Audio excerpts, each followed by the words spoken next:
همراهان بزرگوار، در خدمت شما هستیم با درس اول از دروس عقیده در ترم اول. در این درس مقدمه را به نسبت عقیده اسلامی و همچنین بیان کتابی که آن را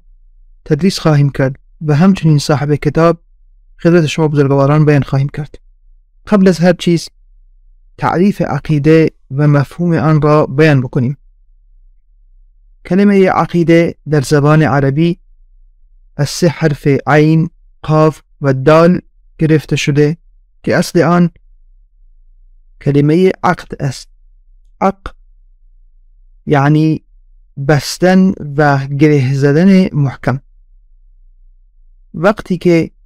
دو چیز را به هم دیگه گره میزنی یا به یک وسیله یک تنابی یا هر چیز دیگر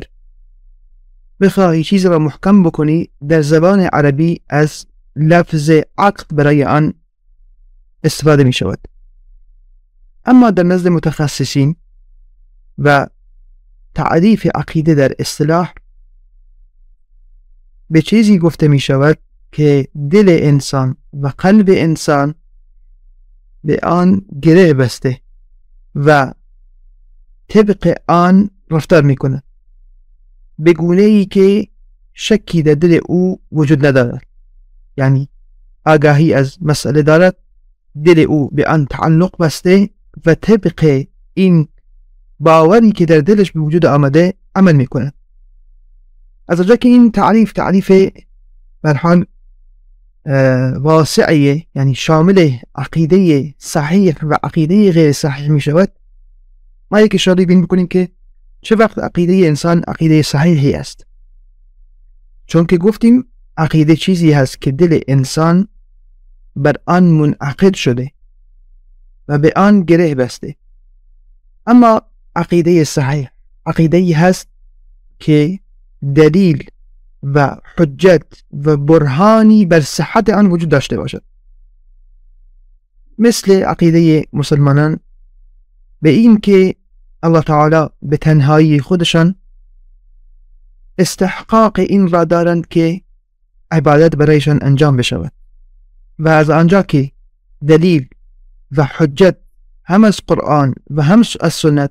و همچنین از واقعی که در آن زندگی میکنیم وجود دارد، اینجا گفته می شود که دلیلی بر صحیح بودن این عقیده وجود دارد. اما در مقابل این عقیده باطل یا عقیده غیر صحیح می آید. این هم زمانی بهش گفته می شود عقیده باطل یا عقیده غیر صحیح که دلیلی بر بطلان و غیر صحیح بودن آن وجود داشته باشد. مثل عقیده نصارا به این که عیسی علیه السلام فرزند الله تعالی هست و همچنین اعتقاد کسانی از مشرکین به این که بت‌های آنها و معبودهایی را که انتخاب میکردن برای عبادت استحقاق عبادت را دارند. اینجا که دلیل و برهانی بر باطل بودن این عقیده وجود داشت، گفته می شود که این عقیده صحیح نیست. اما عقیده اسلامی صحیح به چه عقیده گفته می شود؟ یا به شیوه دیگه بیان کنیم، چیزی که ما در این درس به تعلیم آن خواهیم پرداخت چه چیزی است؟ عقیده اسلامی به عقیده گفته می شود که ادله قرآن و سنت و همچنین اجماع صحابه دلالت بر صحیح بودن آن بده و این هم ایمان به الله تعالی، به ملائکه هایشان، به کتاب هایی که فرستادند، پیامبرانشان،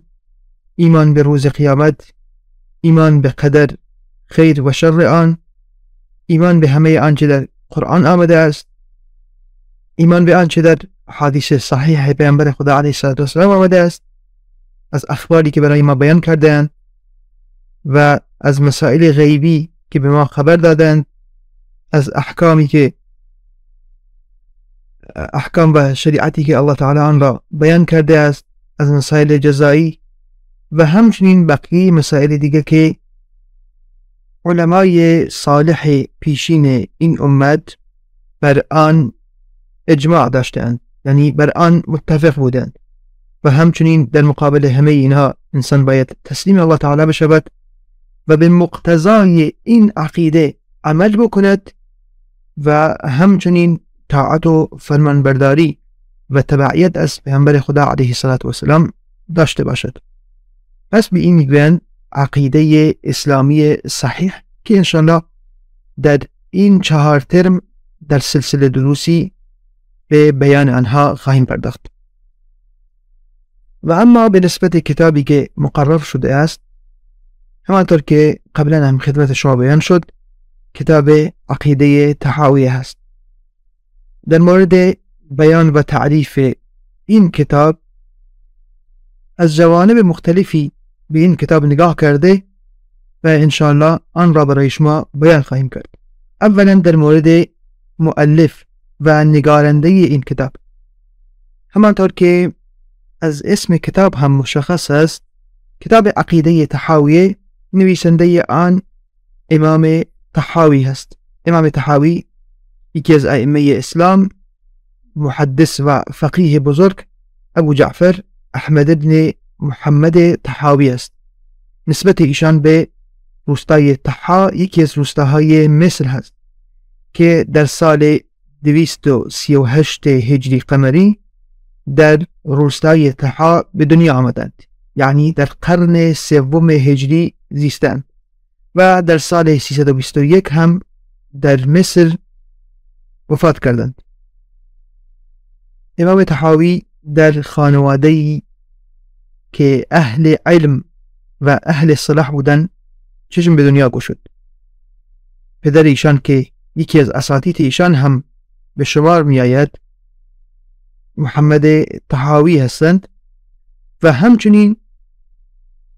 از طرف خانواده مادرشان هم دایی ایشان که یکی از اساتید بزرگ ایشان هست امام مزنی هست. امام مزنی یکی از شاگردهای بزرگ امام شافعی در مصر بود که مذهب ایشان را در مصر نشر دادند. امام طحاوی رحمه الله به داشتن مشایخ و اساتید زیاد مشهور بوده، تا جایی که بعضی از اهل علم بیشتر از 300 نفر از اساتید و شیوخ ایشان را ذکر کردند که مهمترین آنها همانطور که اشاره کردیم امام اسماعیل بن یحیی مزنی دایی ایشان هست که شاگرد امام شافعی بودند و از دیگر اساتید ایشان امام نسائی احمد بن شعیب نسائی هستند، صاحب کتاب سنن نسائی، و همچنین احمد بن ابی عمران قاضی و اسحاق بن ابراهیم بغدادی و همچنین بحر بن نصر خولانی، یکی دیگر از شاگردهای امام شافعی. امام ابو جعفر طحاوی در اول در مذهب امام شافعی شروع به طلب علم کردند، اما بعداً مذهب خود را عوض کرده و یکی از علمای بزرگ مذهب امام ابو حنیفه رحمه الله شدند و گفته می شود که سبب انتقال ایشان و عوض کردن مذهب از مذهب شافعی به مذهب حنفی اختلافی بود که در میان ایشان و میان استاد و دایی ایشان امام مزنی به وجود آمد. اما بعد از این امام طحاوی، این عالم برجسته اسلامی، یکی از فقهای بزرگ مذهب امام ابو حنیفه گشتند. امام ابو جعفر طحاوی همچون خیلی دیگر از اهل علم کتابخانه اسلامی را با کتابهای پرمنفعت و زیبای خودشان آراسته‌اند. از جمله کتابهای موجود ایشان کتاب احکام القرآن هست، کتابی که در آن تفسیر آیات قرآن که در مورد احکام شرعی صحبت می‌کنند را بیان کرده است. از دیگر کتابهای ایشان کتاب اختلاف العلماء هست که هرچند این کتاب به دست ما نرسیده است، اما گفته می شود که بیشتر از 130 مجلد بوده است. اما امام ابوبکر جساس رحمه الله این کتاب را تلخیص کرده و جزئی از این کتاب مختصر به ما رسیده است، اما اصل کتاب در حال حاضر وجود ندارد. از دیگر کتاب های ایشان کتاب شرح معانی الآثار هست در احادیث احکام. در این کتاب امام طحاوی رحمه الله احادیث مرتبط به مسائل فقهی را بیان کرده، آنها را شرح می دهند و در میان شرح خیش به مسائل خلافی در بین اهل علم اشاره کرده، دلیل هر قول را ذکر کرده، بعد از آن قولی را که نزد خودشان قوی‌تر و راجح‌تر هست نیز بیان کرده و بیان راجح بودن آن را هم توضیح می دهند و یکی از کتاب های مهم امام طحاوی رحمه الله به شما می آید. از دیگر کتاب های ایشان کتاب عقیده طحاوی هست که در بیان اعتقاد و ایمان اهل سنت و جماعت نوشتند که در این سلسله دروس به بیان این کتاب خواهیم پرداخت. و از دیگر کتاب های مهم ایشان کتاب مشکل الآثار فی اختلاف الحدیث است. در این کتاب امام طحاوی احادیثی که در ظاهر آنها تناقض یا ضدیت دیده می شود را در هر مسئله جمع کرده، سپس این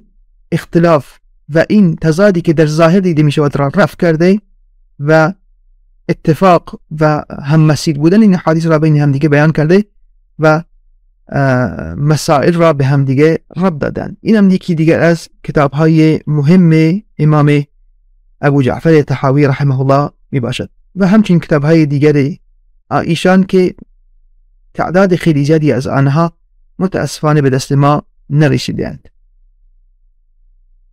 اما جانب دوم از جوانبی که میخواهیم به نسبت این کتاب صحبت بکنیم این هست که این کتابی که امام طحاوی نوشتند، عقیده طحاوی، در آن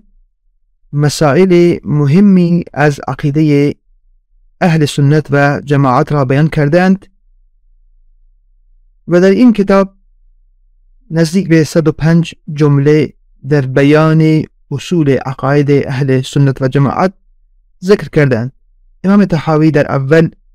به بیان وحدانیت الله تعالی و همچنین ذکر بعضی از صفات ربوبیت ایشان مثل حیات، مثل قیومیت، خلق،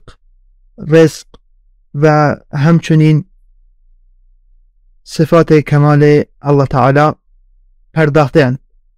بعد از آن در مورد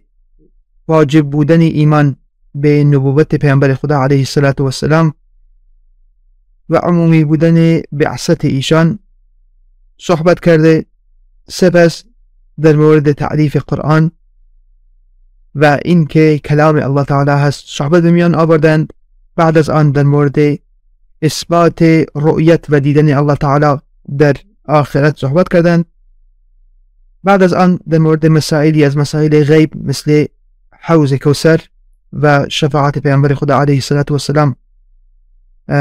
در روز قیامت و همچنین در مورد عرش و کرسی الله تعالی صحبت کردند و بعد از آن به بیان ارکان ایمان در قضا و قدر و اعتقاد اهل سنت در آن صحبت کردند. بعد از آن به تعریف ایمان و ارکان آن و همچنین مذهب اهل سنت در این میان پرداختند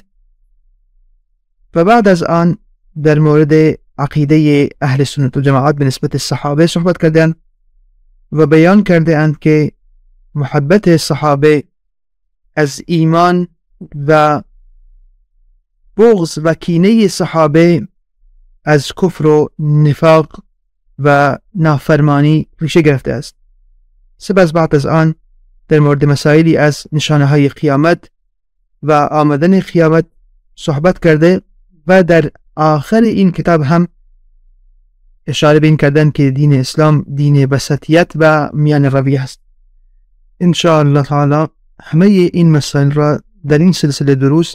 در این چند ترم در خدمت شما بزرگواران بیان خواهیم کرد. اما جانب سوم از جوانب بیان این کتاب این هست که کتاب عقیده امام طحاوی دارای عبارتهای آسان و سهل با معنای واضح هست که سعی در این داشته است که عقیده اهل سنت و جماعت یا بگیم مسائل مهمی از عقیده اهل سنت و جماعت را به صورت مختصر بیان کرده که اکثر آنها جای اتفاق علمای اهل سنت و جماعت هستند. و همینجا هم اشاره بکنیم که از آنجا که کتاب مختصری هست، اهل علم به شرح آن اهمیت دادند که یکی از شرحهای مهم آن که شهرتش در آفاق پیچیده است شرح عقیده امام طحاوی توسط امام ابن ابی العز حنفی رحمه الله است و همچنین از علمایان معاصر هم کسانی به شرح و بیان آن پرداختند و این دلالت به این دارد که اگر کسی بخواهد این کتاب را بخواند حتما باید به شروح آن اشاره کرده تا این مسائلی که امام طحاوی آنها را به صورت مختصر بیان کرده است جوانب مختلف این مسائل را در بر گرفته و عقاید اهل سنت و جماعت را در مورد آنها بداند. اما جانب چهارم این هست که از آنجا که الان بیان اشاره کردیم عقیده امام طحاوی به صورت مجمل مسائل را بیان کرده است، لازم هست که انسان این عقیده را با شرح و با بیان اهل علم مطالعه کرده و آن را یاد بگیرد. و جانب پنجم و آخرین جانبی که از خلال آن به بیان این کتاب خواهیم پرداخت این است که با وجود این محاسنی که برای این عقیده ذکر کردیم و همچنین یکی از شرحهای مهم آن که شرح امام ابن ابی العز حنفی رحمه الله هست و با وجود این که این کتاب بیشتر از 1000 سال یعنی از زمان تألیف آن تا به الان یکی از کتاب‌های عقیده اهل سنت و جماعت به شمار می‌آیند، با وجود همه این محاسن اما اهل علم به انتقاد از بعضی از مسائلی که امام طحاوی آنها را ذکر کرده است پرداختند و این هم غیر از کتاب الله تعالی که قرآن کریم هست هیچ کتابی از آن مستثنا نبوده است. الله تعالی صاحب کمال مطلق هستند اما عبد همیشه در آن نقص و کوتاهی وجود داشته است. به همین خاطر اهل علم به بیان اشتباهات یا مسائلی که خلاف عقیده اهل سنت جماعت است در این کتاب دیده می شود به بیان آنها پرداخته و در شروح خود آنها را انتقاد کرده و عقیده اهل سنت و جماعت را در این مسائل بیان کردند که یکی از این مسائل که بعداً به آنها خواهیم رسید. یکی از آنها در تعریف ایمان هست و همچنین این که اصل ایمان یکی هست و همه مردم در آن در یک درجه واقع شدند. این مسئله است که ان شاء الله تعالی در طول درس بعداً به آن خواهیم رسید و عقیده اهل سنت و جماعت را در این مسائلی که علمای اسلام گفته‌اند امام طحاوی در اینها اشتباه کرده است را بیان خواهیم کرد و همچنین جملاتی دیگر از خلال کتاب امام طحاوی بیرون آورده شده است که جملاتی مجمل و کلی هستند که احتمال دارد دلالت بر بعضی معانی بدهد که خلاف عقیده اهل سنت و جماعت است. اینجا اهل علم به بیان کردن معانی حقیقی این جملات هم پرداختند که به اذن الله تعالی در این سلسله دروس یکی این مسئله را خدمت شما بزرگواران بیان خواهیم کرد. و کتابی که خدمت شما بزرگواران ارسال شده است به صورت PDF نسخه ای هست که ما در این سلسله دروس بر آن اعتماد خواهیم کرد، هرچند که اختلاف بین نسخه های موجود از کتاب عقیده طحاوی خیلی کم هست، اما زمانی که ما اعتماد بر یک نسخه کردیم و طبق آن پیش رفتیم لازم هست که شما همین نسخه را جلوی دست داشته باشید. اما کسی نسخه دیگر غیر از آن را نزد خود از قبل داشته یا غیر آن را تهیه کرده است، می تواند در این مسائل به اختلافات بین نسخه ها اشاره کرده و انشاءالله تعالی و به توفیق ایشان در سلسله دروسی که پیش رو خواهیم داشت به بیان این کتاب مهم از سلسله کتب عقیده اهل سنت و جماعت خواهیم پرداخت. اینجا بود که لازم دانستم مقدمات کوتاهی را خدمت شما بزرگواران به نسبت این درس بیان بکنم. در این درس به این مقدار کفایت میکنیم و انشاءالله از درس دوم از اول کتاب شروع کرده و به بیان مسائلی از این کتاب خواهیم پرداخت. در این درس به این مقدار کفایت میکنیم و انشاءالله در درس آینده در خدمت شما خواهیم بود. و آخر دعوانا ان الحمد لله رب العالمین والصلاة والسلام على نبينا محمد وعلى